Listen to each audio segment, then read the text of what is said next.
Vous m'entendez?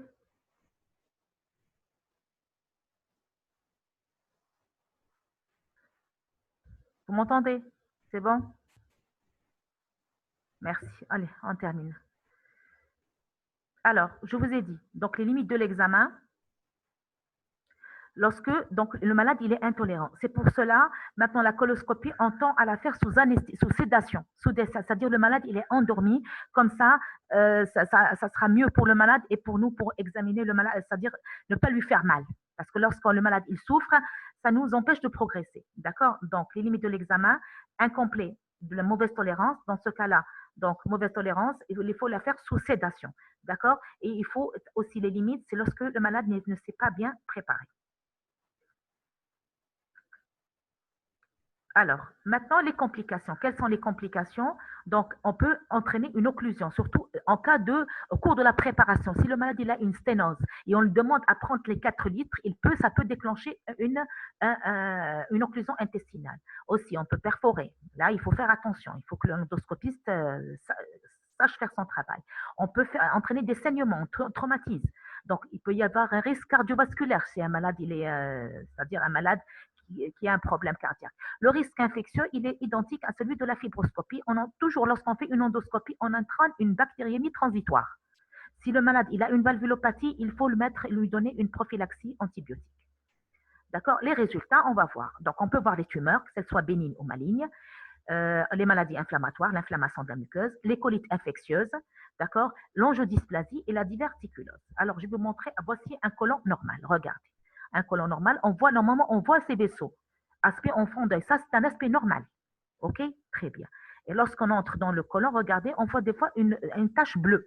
Ça, les taches bleues, il y en a deux, à droite et à gauche. Ces taches bleues, c'est l'empreinte de la rate et du foie. Lorsqu'on voit cette empreinte bleue, vous voyez cette tache bleue, ça veut dire au niveau de l'angle colique. L'angle colique, que ce soit l'angle colique gauche, là on va voir l'empreinte splénique, et l'angle colique droit, c'est l'empreinte hépatique.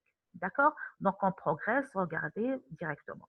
Très bien. Maintenant, vous connaissez les images de la maladie de Crohn, c'est les ulcérations. Soit c'est des érosions aftoïdes, soit des ulcérations plus ou moins larges. Là, pour l'RCH, c'est la muqueuse qui est congestive, rouge, œdémaciée, qui peut saigner avec les différentes ulcérations. D'accord? Regardez maintenant les polypes. Voici un polype pédiculé. Il a un pédicule. D'accord? Ça, c'est un polype. Alors, il y a différents types de polypes. Les polypes hyperplasiques, les polypes inflammatoires. Il y a le polype adénomateux. L'adénomateux, il faut l'enlever. Lorsqu'on trouve, on fait la biopsie, l'anapathnodie, c'est un polype adénomateux, il faut l'enlever parce qu'il y a un risque qu'il se transforme en un cancer. Regardez ici, c'est une polypose, c'est-à-dire que ce n'est pas un seul polype, ce n'est pas deux polypes, une dizaine, une vingtaine de polypes. Ça, c'est une maladie, la polypose adénomateuse familiale, c'est une maladie. Alors, les cancers, regardez. Ça, c'est un processus ulcéro-bourgeonnant. Regardez, là, vous voyez, c'est un processus qui est sténosant. D'accord? Donc, et là, on est en train de faire la biopsie. Alors, l'angiodysplasie, c'est quoi l'angiodysplasie? Angio, c'est-à-dire vaisseau. Vaisseau, c'est une malformation vasculaire. Malformation vasculaire acquise qui apparaît chez les sujets âgés. D'accord? Et ça peut entraîner des saignements. C'est ça qui peut donner des fois des saignements occultes. Donc, l'angiodysplasie. Donc, c'est une malformation vasculaire acquise, fréquente chez les sujets âgés, et elle va donner, soit, elle va se manifester souvent, donc ça dépend le siège. Souvent, elle siège au niveau du côlon droit. Le côlon droit, lorsqu'il saigne, le sang n'a pas le temps d'être digéré. Donc, ça va donner plutôt des mélénas. D'accord? Très bien. Et nous avons une autre pathologie. Regardez les petits trous. Vous voyez les petits trous? Pardon.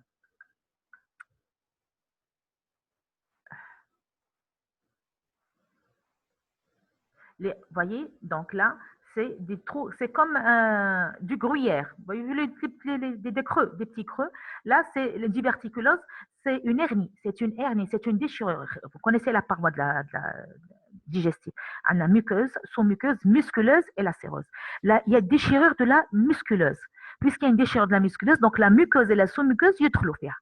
D'accord? Et ça va donner ces petits trous. D'accord? Et là, en faisant l'endoscopie, il faut faire attention de ne pas entrer dans le trou parce que sinon, on va perforer. Là, il y a la lumière et là, vous avez les petits trous. D'accord? C'est une malformation qui est acquise, qui est bénigne. Donc, malheureusement, on ne pourra pas faire. Normalement, on a un cours, la diverticulose colique, mais vu le manque de temps, on ne pourra pas le faire ce cours-là.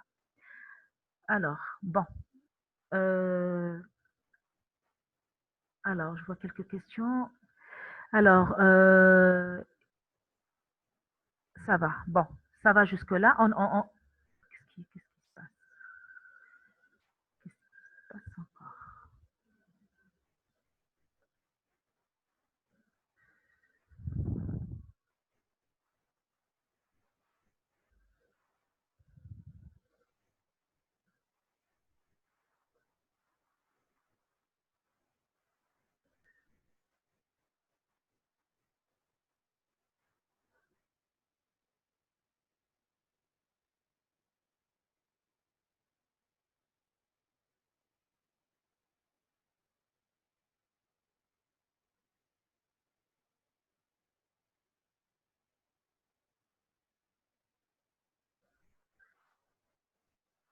Vous m'entendez?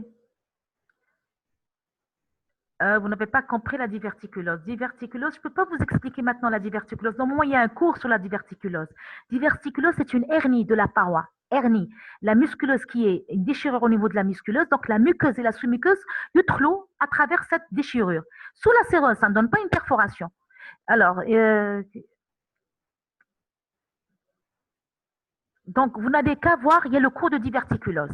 Alors, si un parent a un cancer du côlon du rectum, à quel âge on doit faire le dépistage?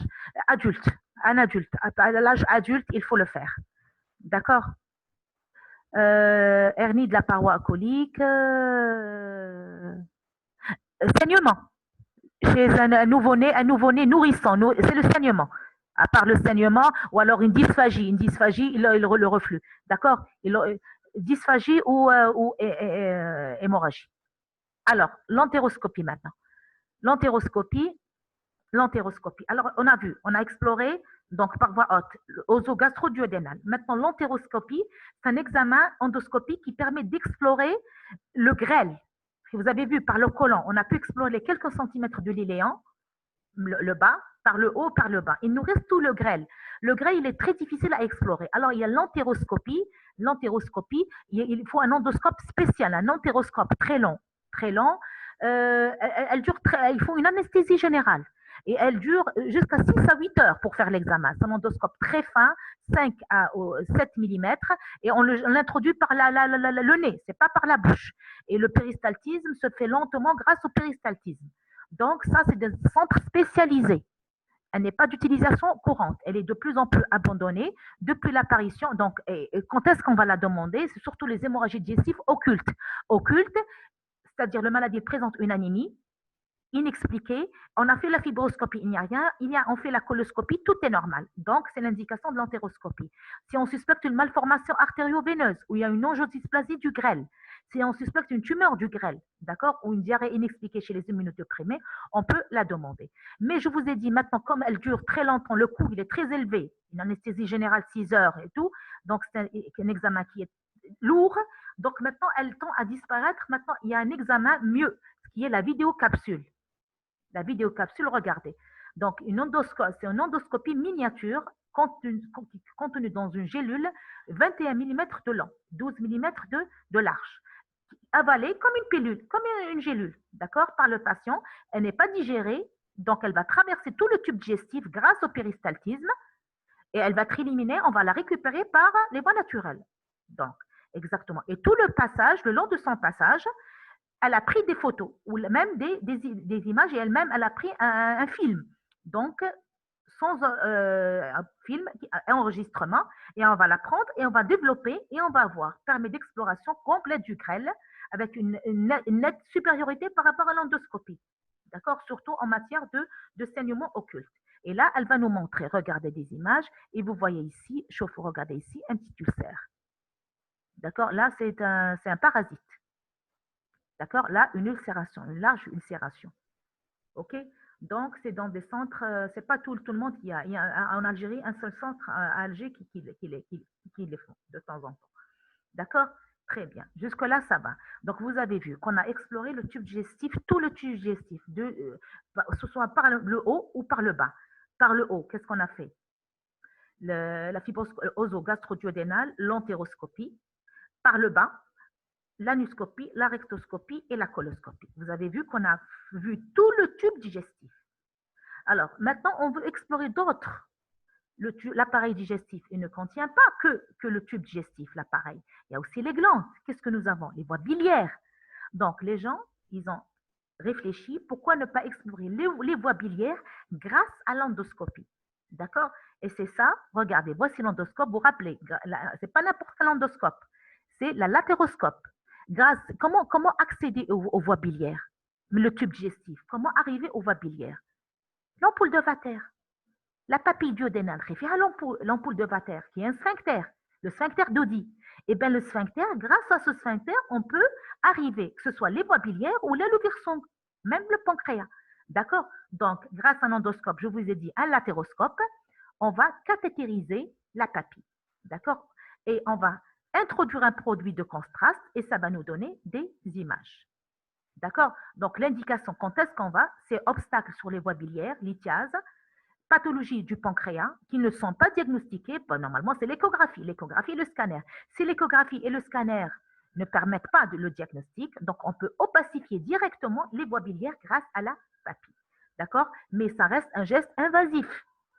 On va tripoter la papille, on va faire un cathéter la papille, le sphincter d'Oddi. Donc il y a beaucoup d'effets de complications, ce sont surtout l'angiocolite et la pancréatite aiguë. Donc, la CPRE, alors, pardon, j'ai pas de CPRE, c'est quoi cet examen? Cholangio, c'est-à-dire voie biliaire, cholangio, pancréatographie. R, c'est rétrograde, c'est-à-dire le rétrograde par voie endoscopique. C'est la CPRE, c'est la cholangio, pancréatographie rétrograde par voie endoscopique. OK, donc ça permet donc d'opacifier les voies biliaires. Je vais vous montrer quelques images. Regardez. Haï la papille. Le duodénoscope on utilise, la papille, on va introduire un cathéter, le cathéter, d'accord? Regardez ici.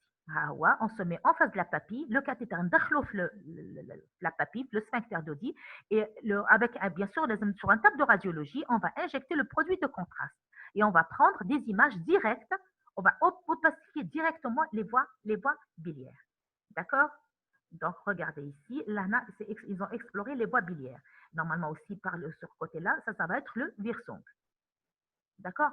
Mais c'est un geste, je vous ai dit, invasif. Donc, risque d'angiocolite et de pancréatite. C'est pour cela, depuis l'apparition de la bili-IRM, depuis la bili-IRM, elle donne les mêmes images. Et sans effet secondaire, sans complications. Il trouverait le malade, le caissant, il prend les images, on prend les images et il sort, sans tripoter le malade. Donc, il y a moins de risques. Donc, la CPRE diagnostique écartée depuis l'apparition de la bili-IRM. C'est bon, donc la bili-IRM, elle a détrôné, elle a enlevé la place de la CPRE diagnostique. Il nous reste maintenant la CPRE thérapeutique qui garde, on va en parler après. D'accord? Donc, CPRE diagnostique, elle a été écartée depuis l'apparition de la bili-IRM. Alors, d'autres examens, on peut explorer grâce à l'endoscopie. Alors, vous connaissez l'échographie. L'échographie, recueille la sonde à travers la paroi abdominale, on explore les organes intra-abdominaux. Les gens qui pensent, qui réfléchissent, pourquoi ne pas, grâce à l'endoscopie, on faire une sonde d'échographie et comme ça, on va explorer le tube digestif à travers la paroi. La paroi, c'est-à-dire muqueuse sous muqueuse, musculeuse séreuse, qu'est-ce qui est mieux, à travers la paroi ou à travers la paroi abdominale? Donc, ça, c'est l'écho-endoscopie. Donc, écho-endoscope, on combine la fonction de vider l'endoscope et de l'échographie. Donc, relié à la fois un processeur et une console d'échographie. Donc, surtout, et elle permet aussi de faire des gestes thérapeutiques, passage d'aiguille, d'accord? On va faire des prélèvements sous contrôle endoscopique. Donc, regardez. Donc, nous avons un endoscope spécial, fait une sonde d'échographie, il va émettre les ultrasons et ça va nous donner une image, donc le retour. Alors, surtout l'indication, c'est surtout pour les cancers, pour le bilan d'extension des cancers. Si nous avons un cancer, pour voir les cancers, est-ce qu'il est superficiel au niveau de la muqueuse ou alors il a touché les différentes parois. Aussi, le bilan d'extension leucorégionale, on va explorer à travers la paroi, les ganglions, la pathologie tumorale gastrique. Alors, ça c'est par le haut, par le bas, ça va être le rectum. D'accord? Alors, l'exploration du pancréas, le virsong, les voies biliaires. Et je vous montre quelques images. Regardez, l'écho-endoscopie. Donc, elle va explorer les différentes couches, muqueuse, sous-muqueuse, et elle va montrer. Regardez. Regardez ici, c'est une tumeur de l'œsophage. tumeur de l'œsophage, on ne sait pas, est-ce que c'est une tumeur superficielle ou alors elle est étendue parce que la prise en charge elle est différente. Si c'est un néo qui est avec une extension toute la paroi, donc, probablement c'est la chirurgie. Maintenant, s'il est localisé, on peut faire d'autres thérapeutiques. Donc, grâce à ça, regardez, donc vous voyez, je regardez tout cela, l'extension, là, donc il montre qu'il y a une extension loco-régionale. Aussi, l'écondoscopie, on explore aussi les voies biliaires à travers le duodénum et il va nous montrer des calculs. D'accord? Ça, c'est l'écho-endoscopie. Il nous a un autre organe qu'on n'a pas exploré, c'est la cavité péritonéale. La cavité péritonéale, et ben, grâce à l'endoscopie, on peut l'explorer. Donc, regardez ici, ça, un laparoscope, cette fois-ci, il est rigide. Ce n'est pas souple, rigide. Donc, il permet d'explorer le péritoine et les organes de la cavité péritonéale grâce à un endoscope rigide introduit par un orifice de la paroi abdominale en sous-ombilical après la réalisation d'un pneumopéritoine. D'abord, on introduit une aiguille, on va injecter de l'air. C'est comme pour la célioscopie, on injecte de l'air pour il y a une extension, puis on introduit notre endoscope et avec une source de lumière, il permet d'explorer les organes et surtout le péritoine, il permet surtout de prélever des biopsies péritonéales. Regardez le péritoine. D'accord? Très bien. Jusque-là, est-ce que ça va? On a terminé avec tout ce qui est diagnostic. Diagnostic. Oui, au niveau de la papille duodénale, qui est le sphincter d'Oddi, oui. La célioscopie et la laparoscopie, c'est la même chose. La laparoscopie, c'est l'enceinte, là. Et après, la célioscopie, c'est la même chose. D'accord? C'est à peu près le même truc, la même chose.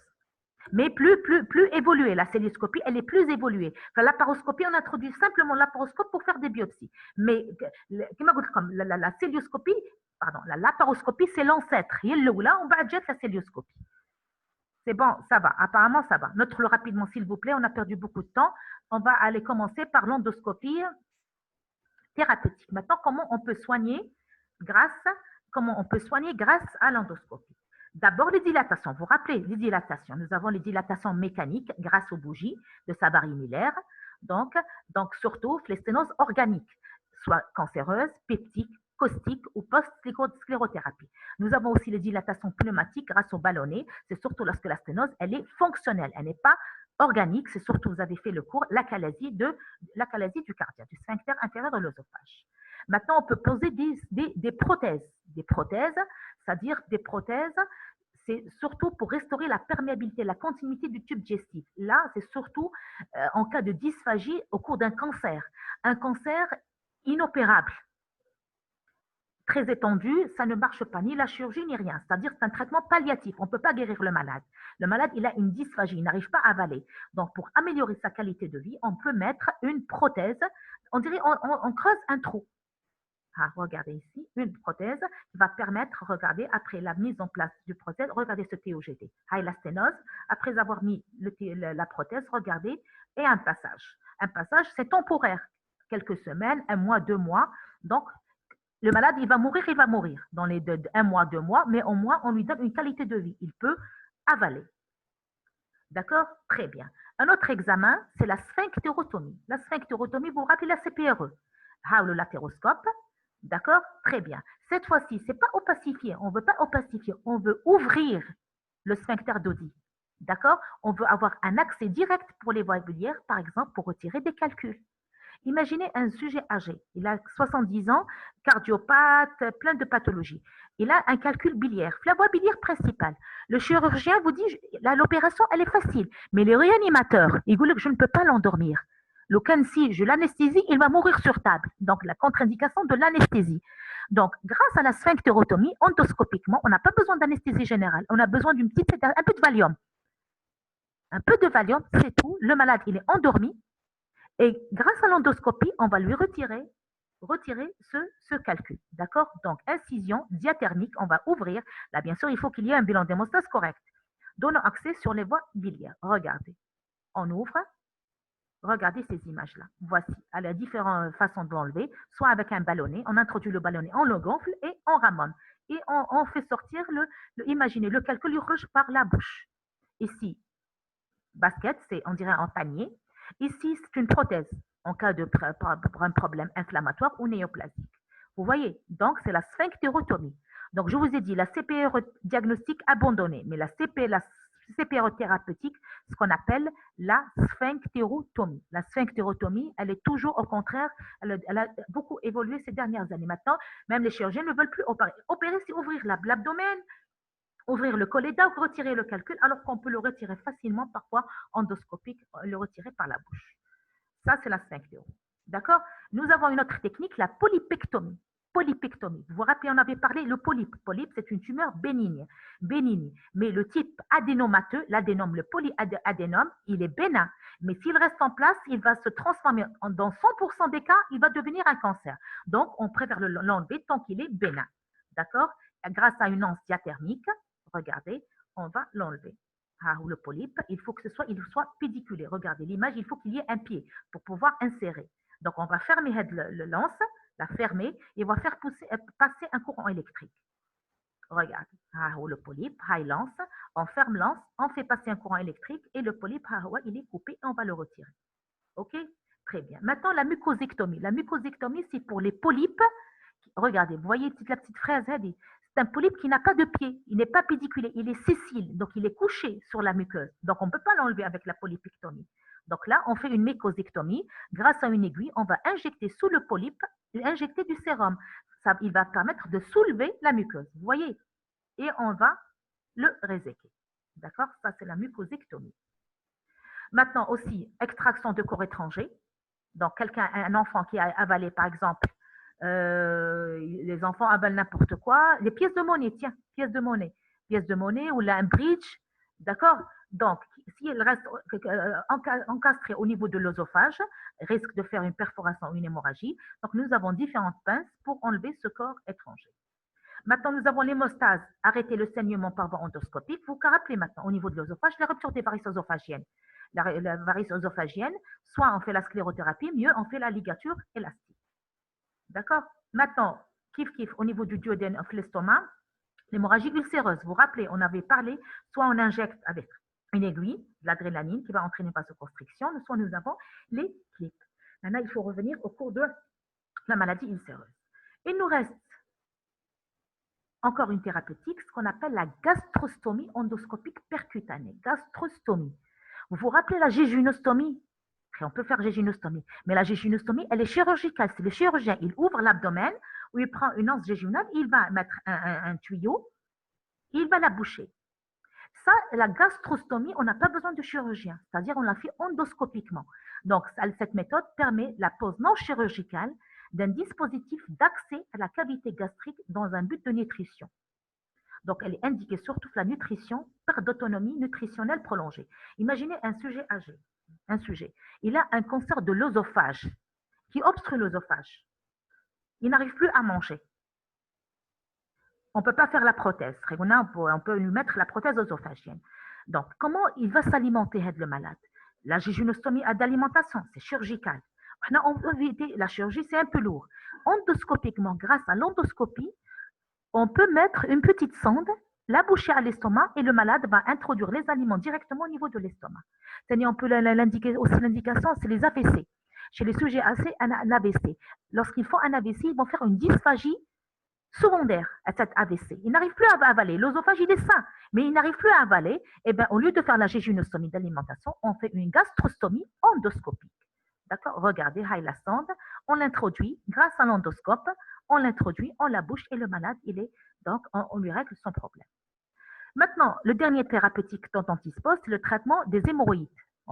Les hémorroïdes, on peut les traiter. Nous avons la ligature, comme pour la ligature des varices œsophagiennes, l'injection sclérosante, la sclérothérapie, la même chose, la photocoagulation aux infrarouges et la cryothérapie, c'est-à-dire avec le froid. Je vais vous montrer, regardez ici la ligature. C'est la même chose que pour les varices. D'ailleurs, pour la ligature, ils ont commencé avec les hémorroïdes. Lorsqu'ils ont vu que ça marchait, ils ont commencé à faire la ligature des varices œsophagiennes. D'accord? On l'a fait dans le cabinet, c'est-à-dire ça ne dure pas 5 minutes. Donc, maintenant, à Naba, on a cette méthode de traitement. Ça s'adresse surtout pour les hémorroïdes hémorragiques. C'est un traitement de 5 minutes. 5 minutes, on introduit par endoscopique, l'anuscope. Nous avons le ligateur. On prend l'hémorroïde et on va mettre l'élastique et ça va tomber et ça c'est un traitement qui donne, c'est-à-dire à peu près 4 ans. Le malade, pendant 4 ans, il arrête parce qu'il y a risque de repousse de ses hémorroïdes. La deuxième méthode, c'est on va injecter directement avec un produit, elle est plus dure. On préfère la ligature. Alors, soit avec l'infrarouge. L'infrarouge, les cuivrons. Les hémorroïdes, ça ne fait pas mal au niveau de l'anus, c'est pas innervé, donc ça donne d'excellents résultats. Maintenant, on dispose de ces thérapeutiques ici à Annaba. Et on a terminé le premier cours. Est-ce que vous avez des questions pour le premier cours?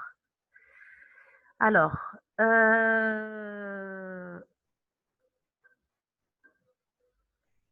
CPRE à visée thérapeutique est indiquée en cas de contre-indication de la chirurgie. Oui, oui, oui. Elle est indiquée en contre-indication de la chirurgie. Oui, oui. On peut la faire en cas de contre-indication. Mais ça même, si on peut faire la chirurgie, elle est plus rapide. Moins d'effets secondaires que la chirurgie. Quelle est la différence en dilatation pneumatique et les bougies de Savary? Les bougies de Savary, c'est pour les sténoses organiques. Organiques. D'accord. Par contre, les dilatations pneumatiques, c'est pour les sténoses fonctionnelles. L'achalasie. D'accord. Maintenant, pour la caustique, lorsque la sténose elle est courte, on peut tenter la dilatation pneumatique. Idée sur le TOGD, la barite, la question, je ne vais pas répondre maintenant TOGD barite. Désolée. Comment choisir? Alors, je vous ai dit, la dilatation.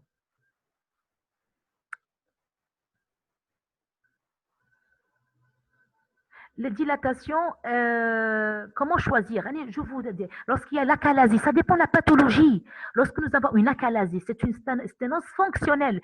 Il est paralysé. Il n'y a pas quelque chose qui bouge. D'accord? Là, c'est le pneumatique.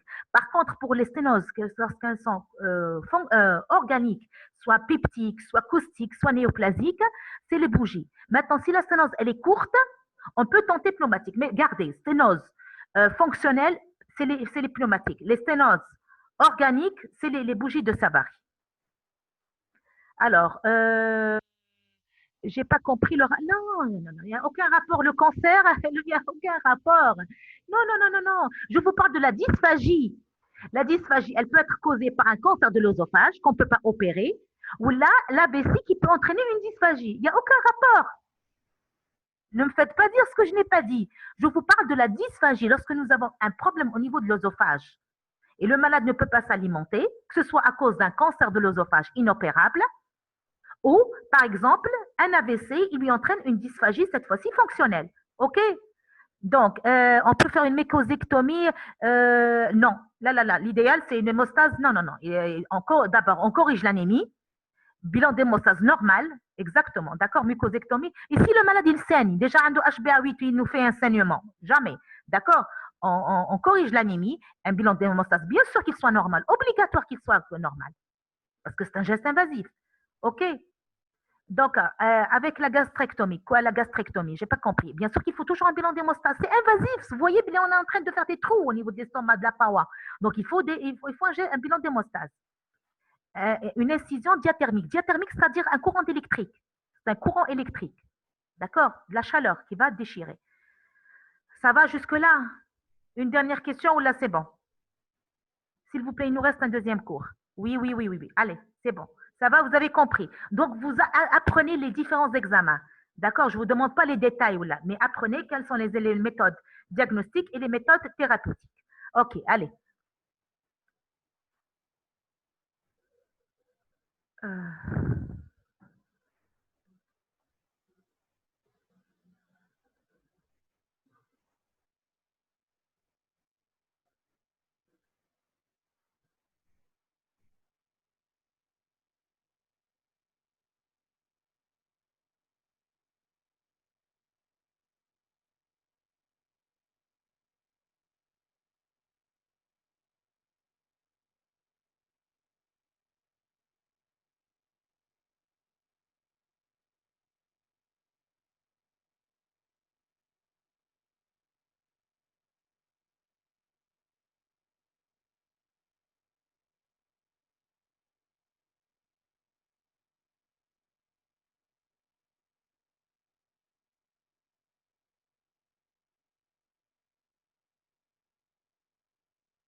Alors, est-ce que vous m'entendez? Donc, alors, on commence le deuxième cours, s'il vous plaît. Vous m'entendez? Un petit oui, un seul oui. Très bien. Allez, on commence le deuxième cours. Donc, c'est les troubles fonctionnels intestinaux. Alors, les troubles fonctionnels intestinaux, c'est quoi? En introduction, déjà, il y a plusieurs dénominations qui désignent cette maladie. On dit troubles fonctionnels intestinaux ou alors colopathie fonctionnelle ou le syndrome de l'intestin irritable. Tous ces termes désignent la même maladie. Donc, c'est une pathologie bénigne. Donc, il n'engage jamais le pronostic vital. Jamais personne, aucun malade ne va mourir de ces troubles fonctionnels. Mais elle altère la qualité de vie. D'accord? Source d'un handicap chronique, donc c'est une maladie chronique, le maladie souffre tout le temps. Motif de consultation très fréquente, de consommation, surtout automédication. Donc, c'est pour cela qu'il y a un retentissement économique et c'est pour cela qu'on considère que c'est un problème de santé publique. Alors, la définition. La définition, elle a été faite par les critères de Rome. Le cours précédent, Rome 3. Maintenant, nous avons les Rome 4. D'accord? Ça a été fait en 2016. 2016, Rome 4, nous avons des critères pour définir cette maladie. Alors, voici ces critères. C'est des douleurs abdominales chroniques qui, au moins un jour par semaine, dans les 3 mois. Donc, vous voyez que c'est chronique. Il faut que le malade, déjà dans les 3 mois, il y ait une souffrance. Mais si j'ai qu'un malade, il dit que depuis une semaine. Si c'est depuis une semaine, un mois, on ne peut pas poser le diagnostic. Il faut au moins 3 mois, 3 à 6 mois. Avant, c'était 6 mois, dans le cas, c'est 3 mois. Donc, dans les 3 mois, donc c'est douleurs abdominales en relation avec la défécation, c'est-à-dire qu'ils sont soulagés par la défécation, associés, donc il faut que la douleur soit associée à au moins 2 de signes, soit associée à une modification des selles, soit des fréquences des selles, soit les selles sont peu fréquentes ou très fréquentes, on va voir après, et l'aspect des selles. L'aspect des selles, nous avons l'échelle de Bristol. OK? Donc, on a douleur abdominale qui évolue depuis au moins 3 mois, au moins une fois par semaine, associée soit améliorée par la défécation ou alors associée à une modification soit des fréquences, soit l'aspect des selles. Pour l'aspect des selles, nous avons l'échelle de Bristol. Voici l'échelle de Bristol. Nous avons de 1 jusqu'à 7. Les selles normales, c'est 3 et 4. 3, c'est-à-dire selles en forme de boudin, structure friable, ou là en boudin lisse. Maintenant, des selles trop dures sous forme de billes ou la selle bille collée, c'est une constipation. Maintenant, le contraire, 5, 6, 7, c'est des selles molles contenues ou alors franchement molles ou alors hydriques, aqueuses. OK? Donc, et nous avons plusieurs sous-types dans la colopathie fonctionnelle. On va les voir. Il y a des sous-types. Donc, syndrome de l'intestin irritable avec constipation prédominante. D'accord? Donc, on a l'échelle de Bristol 1 et 2, celle dure ou à très dure, celle diarrhée prédominante, donc l'échelle de Bristol 6 ou 7, c'est des selles molles ou franchement liquidiennes. Certains malades ont une altération diarrhée, constipation. Donc, des selles dures, solides, suivies de diarrhée. D'accord? Alternance diarrhée, constipation. Et il y a certains malades, on n'arrive pas à classer. Ça, on fait la première, ça fait la deuxième, ça fait la troisième. OK? Donc, les troubles fonctionnels, vous avez la définition, les critères de Rome. Maintenant, c'est les Rome 4, c'est plus Rome 3. Et nous avons les sous-groupes. Les sous-groupes, c'est-à-dire syndrome douloureux intestinal avec prédominance constipation, prédominance diarrhée, alternance diarrhée-constipation, où on n'arrive pas à classer. C'est bon. Très bien. Maintenant, sur le plan épidémiologique. Sur le plan épidémiologique, vous voyez, regardez. C'est un iceberg. Et la partie qui émerge de l'iceberg serait par rapport à ce qui est émergent. Il est plus que ce qu'on voit. C'est 4 à 20% de la population générale. La plupart, c'est des femmes. C'est plus 70% femmes, 30% hommes. C'est un motif très fréquent de la consultation. Mais regardez, 75% ne consultent pas parce qu'ils ont des troubles passagers, ils ont appris à vivre avec. D'accord? La partie du c'est 75% ne consultent pas. Les 25% qui consultent, soit des généralistes, soit les gastro-entérologues. Vous voyez? Donc, c'est une pathologie de santé publique. C'est presque 20%, si ce n'est plus, de la population générale. 75%, ils vivent normalement, ils arrivent à vivre avec leur maladie, ils font de l'automédication, ils prennent un médicament, ils arrivent à gérer leur maladie. Et 25% consultent. Un petit pourcentage chez les généralistes, sinon, ça va être chez le gastro-entérologue. D'accord? Donc, l'âge de survenue, tout le monde peut être touché, même 15 ans jusqu'à 65 ans. Ce qui a été constaté, c'est à faire que l'âge progresse, avance, ça diminue, la fréquence. D'accord? Donc, le diagnostic, à peu près, c'est vers 30-40 ans qu'on pose le diagnostic. Alors, et dans 20%, on va en parler, qui ont ces troubles fonctionnels, dans 20%, on trouve qu'ils ont déjà fait une gastro-entérite, que ces troubles apparaissent après une gastro-entérite. On va en discuter après. Bon, sur le plan physiopathologique, elle est multifactorielle, très complexe. D'accord? Alors, mécanisme périphérique, est-ce qu'il y a une micro-inflammation, la perméabilité, la motricité, les acides biliaires, le microbiote, d'accord? L'alimentation, l'essentiel. Et mécanismes centraux, d'accord? Il y a un problème avec une hypersensibilité viscérale, un dysfonctionnement de l'axe cerveau-intestin. Donc, vous voyez que c'est très complexe. Multifactoriel, l'essentiel, on a déterminé certaines anomalies. Facteurs, anomalie de la motricité digestive, anomalie de la sensibilité, un problème diététique, un problème psychologique et probablement un problème génétique. On va voir pour les anomalies motrices. Il y a une augmentation des contractions, le péristaltisme colique, il est augmenté. Donc, soit déclenché par l'alimentation ou le stress. Alors, on a vu qu'il y a des malades avec constipation, des malades avec une diarrhée. Donc, lorsqu'ils ont une diarrhée qui prédomine, dans ce cas-là, ils ont de fortes amplitudes, c'est-à-dire des contractions de forte amplitude. L'intestin, il est en tout le temps en péristaltisme, donc propagation rapide du bol fécal. Contrairement, lorsqu'il y a une constipation, c'est des contractions sur place, segmentaires. Vous voyez? Donc, le péristaltisme n'avance pas. Le bol fécal n'avance pas. Les contractions, c'est du surplace. Souvent au niveau du sigmoïde. C'est pour ça que les matières fécales s'accumulent. Et ça nous donne la constipation. D'accord? Très bien. Hadi pour la trouble de la motricité. Maintenant, trouble de la sensibilité. La sensibilité, il y a ce qu'on a en diagnostic maintenant, une nouvelle notion qui est l'hypersensibilité viscérale. L'hypersensibilité, donc évaluée lors de la distension rectale ou colique, donc chez ces malades-là. Comment ils ont diagnostiqué cette maladie? Ils ont pris deux personnes, واحد malade, واحد qui n'est pas malade. Ils ont injecté la même quantité d'air au niveau du rectum et le côlon. On injecte par voie anale de l'air, la même quantité. Un sujet normal n'a rien ressenti. Un sujet qui a les troubles fonctionnels, il a eu très mal parce qu'il a une hypersensibilité viscérale.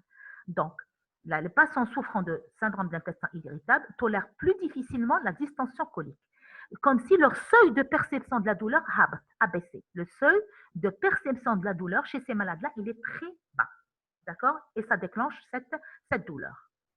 Un autre anomalie qu'ils ont, c'est troubles fonctionnels post-infectieux. Regardez, 9 jusqu'à 25% des personnes qui souffrent de troubles fonctionnels, ils ont eu une gastro-entérite. D'accord? Donc, chez ces malades-là, donc 25% des malades qui font une gastro-entérite vont développer des symptômes de troubles fonctionnels dans les 6 à 12 mois suivants. Donc, lorsque quelqu'un fait une gastro-intoxication, surtout lorsqu'elle est sévère, on va voir les critères, il y a un risque que dans les 6 à 12 mois, il va développer des troubles fonctionnels. Bon, les germes, c'est tous les germes, hein. Campylobacter, les Shigella plus que les salmonelles, l'amibiase aussi, ils ont suspecté, pourquoi pas viral. Le mécanisme, alors probablement, il y a une réaction micro-inflammation. Ce n'est pas de l'inflammation, mais ce qui m'a RCH, c'est une réaction